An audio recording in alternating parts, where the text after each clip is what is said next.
Machiavelli in this Illuminati, all through your body. The blows like a 12-gauge shot. Feel me? And God said He should send His one begotten Son to lead the wild into the ways. Follow me. Yo les potos, c'est Sacha, bienvenue dans cette nouvelle vidéo. Donc c'est l'été des blessures pour le Paris Saint-Germain, comme l'année dernière, avec les blessures de Cavani, Diallo et Mbappé dimanche soir contre Toulouse. Une épidémie semble frapper le Paris Saint-Germain en ce début de saison. L'infirmerie se remplit sans que le club ne trouve de réponse.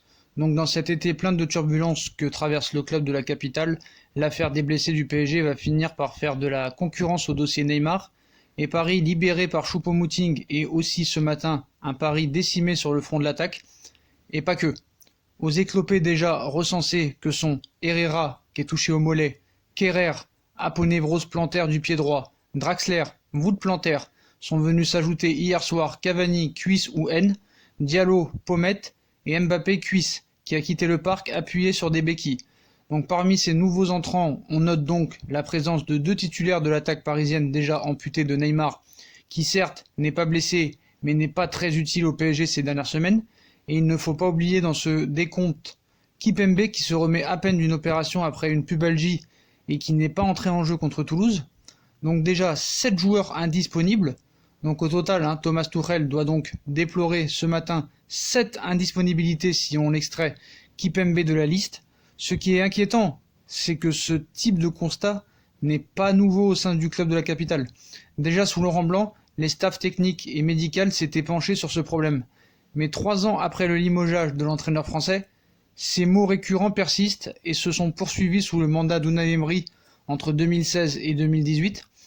À la fin de la saison dernière, le docteur Éric Roland, pourtant en poste depuis 2007 et cible de critiques en interne, a été démis de ses fonctions et remplacé par Christophe Baudot, ancien médecin de l'OM et l'OL et de l'équipe de France. Donc intronisé au début du mois de juillet, il est encore trop tôt pour juger de son action ou lui imputer une quelconque responsabilité dans ses blessures à répétition. Donc autant de blessés, ce n'est pas possible. Voilà.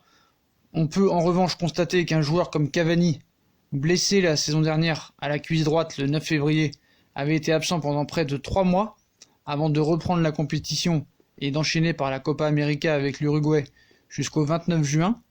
Il avait ensuite pris part à la tournée estivale du PSG en Chine à partir du 24 juillet. Kylian Mbappé a lui terminé sa saison le 11 juin après Andorre-France 4-0, mais il a dans la foulée enchaîné par une tournée promotionnelle aux États-Unis puis au Japon pour 2 sponsors.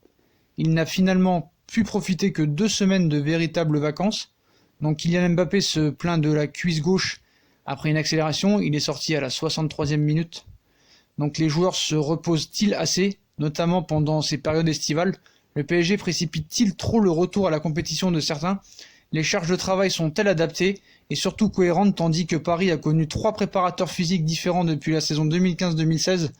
Ce sont autant de questions qui sont sur la table, mais à propos desquelles le PSG peine à trouver des réponses. Il existe aussi un problème d'hygiène de vie chez certains.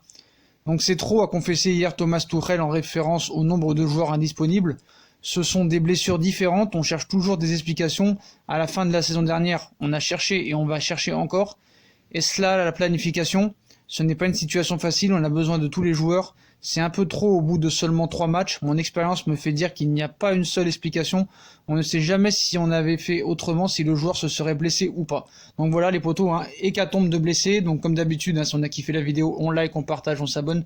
Dites-moi en commentaire ce que vous pensez de toute cette hécatombe de blessés. Est-ce que ça va continuer ou est-ce que ça va s'arrêter? Puis moi je vous souhaite une très bonne journée à tous les potos et à plus tard dans une nouvelle vidéo. Tchuss!